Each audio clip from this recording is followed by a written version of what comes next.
오늘 말씀은 사무엘상 30장 16절에서 31절까지 말씀인데요. 18절에서 23절까지만 읽도록 하겠습니다. 다윗이 아말렉 사람들이 빼앗아 갔던 모든 것을 도로 찾고 그의 두 아내를 구원하였고 그들이 약탈하였던 것, 곧 무리의 자녀들이나 빼앗겼던 것은 크고 작은 것을 막론하고 아무것도 잃은 것이 없이 모두 다윗이 도로 찾아왔고 다윗이 또 양떼와 소떼를 되찾았더니 무리가 그 가축들을 앞에 몰고 가며 이르되 이는 다윗의 전리품이라 하였더라. 다윗이 전에 피곤하여 능히 자기를 따르지 못하므로 부솔 시내에 머물게 한 200명에게 오매 그들이 다윗과 그와 함께한 백성을 영접하러 나오는지라. 다윗이 그 백성에게 이르러 문안하매 다윗과 함께 갔던 자들 가운데 악한 자와 불량배들이 다 이르되 그들이 우리와 함께 가지 아니하였은즉 우리가 도로 찾은 물건은 무엇이든지 그들에게 주지 말고 각자의 처자만 데리고 떠나가게 하라 하는지라. 다윗이 이르되 나의 형제들아 여호와께서 우리를 보호하시고 우리를 치러 온 그 군대를 우리 손에 넘겼은즉 그가 우리에게 주신 것을 너희가 이같이 못하리라. 아멘. 아침 묵상을 들으시는 모든 성도님들에게 하나님의 은혜가 있기를 간절히 소망합니다. 다윗은 400명의 군사들로 아말렉과 전투를 벌였습니다. 오늘 본문에서 이 아말렉 군사 가운데 이 낙타를 탄 사람들이 400명이라고 하죠. 여기에 보병들까지 합치면 이 아말렉의 군사는요 1000명 가까이 또는 1000명을 넘어섰을 겁니다. 즉 아말렉의 군대가 다윗의 400명의 군대보다 더 많다는 것을 우리가 알 수 있습니다. 다윗의 군대는요 숫자적으로 열세했습니다. 전쟁에서 불리한 상황이었습니다. 하지만 결과가 어떻게 되었습니까? 다윗의 군대가 전투에서 승리했습니다. 그리고 납치된 가족들을 되찾고 빼앗긴 가축도 되찾고 전리품까지도 가져오게 되었습니다. 그런데 몇몇 사람들이 그 전리품을 전투에 참여하지 않은 200명에게는 나누지 말고 전투에서 싸운 우리들만 갖자라고 말을 했습니다. 그런데 다윗의 생각은 달랐습니다. 숫자적인 열세 속에서 우리가 이길 수 있었던 것은 우리의 힘이 아니라 우리의 능이 아니라 하나님이 보호하시고 대적들을 우리들에게 넘기셨기 때문에 우리가 승리를 거둔 것이다 라고 생각했던 것이죠. 그래서 이 전리품은 전투에 참여한 자나 참여하지 않은 자나 동일하게 돌아가야 한다라고 다윗은 생각했습니다. 즉 우리의 잘남과 능력 때문에 전투에서 승리한 것이 아니다. 이 전리품을 얻은 것이 아니다. 그렇기 때문에 어떤 누구의 소유도 안다라고 다윗은 이 400명의 군사들에게 말했던 것이죠.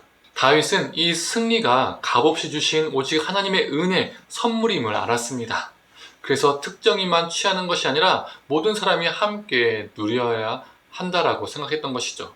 반대로 자신들만이 전리품을 취하고자 했던 사람들을 성경은 어떻게 표현하고 있습니까? 22절에 악한 자와 불량배들이라고 표현하고 있습니다.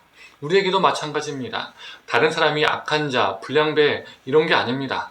누군가를 때리고 살인하고 중범죄를 져야 강도질을 해야 전과자가 되어야 악한 자와 불량자가 되는 것이 아닙니다. 내가 갖고 있는 것들이 나의 노력과 나의 능력 때문에 당연히 내가 얻은 것이라고 여기는 사람이 바로 악한 자라고 말할 수 있습니다. 우리의 얻은 모든 것들이 하나님의 은혜, 하나님의 선물임을 망각하며 살아가는 자가 불량배입니다. 나만이 취하고 이웃과 나누려 하지 않으려 하는 그런 사람이 바로 악한 자와 불량배입니다. 다윗은 그 전리품을 200명의 사람들에게 나눠주고 또 유다의 장로들에게도 나누어줍니다. 각 지명들을 일일이 열감으로써 다윗이 여러 곳에 보냈다는 것을 보여주고 있습니다. 아마도 수많은 전쟁과 사울의 통치 아래에서 힘든 사람들을 위로하고자 했던 것이죠. 이 다윗의 선행은 그가 후에 왕이 되는 데에 큰 기반이 되었을 겁니다. 이 다윗의 나눔에 감동받은 사람들이 그를 지지하게 되었을 것입니다.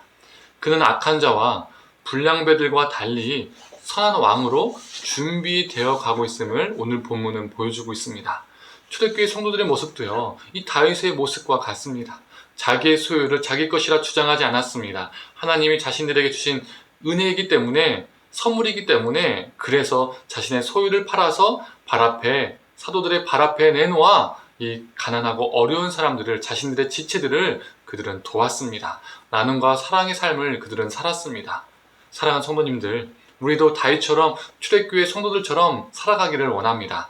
다윗의 사람들은 직접 전투에 참여하여 자신들이 수고했고 또 그 결과 전리품을 얻었습니다. 그러나 하나님의 은혜 없이는 그 모든 것들을 얻을 수 없었습니다. 마찬가지로 우리도 노력과 땀으로 많은 것들을 얻습니다. 분명 우리의 땀이, 우리의 노력이 들어간 것은 맞지만 그 모든 노력의 과정에서, 그 모든 땀을 흘리는 과정에서 하나님의 은혜가 있었기 때문에 우리가 그것들을 얻게 된 것입니다. 하나님의 돌보심이 있었기 때문에 얻게 된 선물들입니다. 선물이기에 나누어지는 것이 마땅한 겁니다. 우리에게 주어진 것들이 우리의 것이 아니라 하나님의 은혜임을 알고 모으는 자가 아니라 밖으로 흘러 보내는 자가 되기를 원합니다. 나눔의 사람이 되기를 원합니다. 특히 우리는 구원을 하나님의 은혜로 거저 받은 자들입니다. 그러하기에 예수 그리스도를 알지 못하고 예수 그리스도를 믿지 못하고 믿지 않는 사람들에게 이 구원의 선물을 나누어주는, 즉 전해주는 사명의 삶을 살아가기를 간절히 소망합니다. 우리 삶에 주어진 모든 은혜를 독점하지 않고 많은 이들과 함께 나누며 살아가는 저와 성도님들이 되기를 간절히 축원합니다. 함께 기도하겠습니다. 하나님, 불량배들과 악한 자들은 자신들이 얻은 것들을 자신들만 가지고자 했지만 다윗은 달랐습니다. 그 모든 것이 하나님의 은혜임을 알았기에 함께 나누고자 했습니다. 하나님, 우리 인생도 그렇게 되게 하여 주시옵소서. 초대교회 성도들이 정말 가난한 자들에게, 약한 자들에게 나누어줬던 것처럼 자신의 것이 아님을, 하나님의 은혜임을 알고 베푸는 삶을 살았던 것처럼 우리도 다윗처럼, 초대교회 성도들처럼 우리에게 얻어진 것들을, 주어진 것들을 나누어주는, 베푸는 그런 존재로 살아가게 하여 주시옵소서. 그 안에서 하나님의 사랑의 역사가 넘치게 하여 주시옵소서. 감사드리며 사랑에 많으신 예수님의 이름으로 기도드립니다. 아멘.